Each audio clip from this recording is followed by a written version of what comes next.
Saan nga ba matatagpuan ang istasyon ng tren ng Calamba papuntang Lucena, San Pablo o Los Baños? Oo, may biyayang Philippine National Railways o PNR mula Barangay Halang sa Calamba papuntang San Pablo at Lucena sa Quezon Province. Dito matatagpuan ang istasyon ng tren along Chipeco Avenue o Bacnotan Road. Mula dito sa highway malapit sa Capital Extension dito sa Calamba.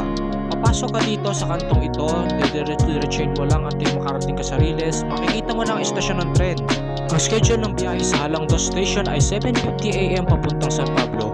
Dadaanin nito ang mga flag stop sa Pansol, Masili, Los Baños, College, Erie at bago makarating sa San Pablo. Meanwhile, may biyahe ring Lucena na ang schedule papunta ay 5:45 PM.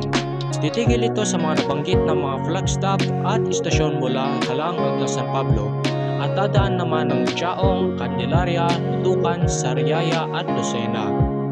Makikita mo sa iyong screen ang pamasahe mula Halang 2 papunta sa iba't ibang istasyon o flag stop. Pause mo na lang para makita mo. If gusto mo pang makakita ng maraming pang detalye, pumunta lamang sa official page ng Philippine National Railways. Ang tanong,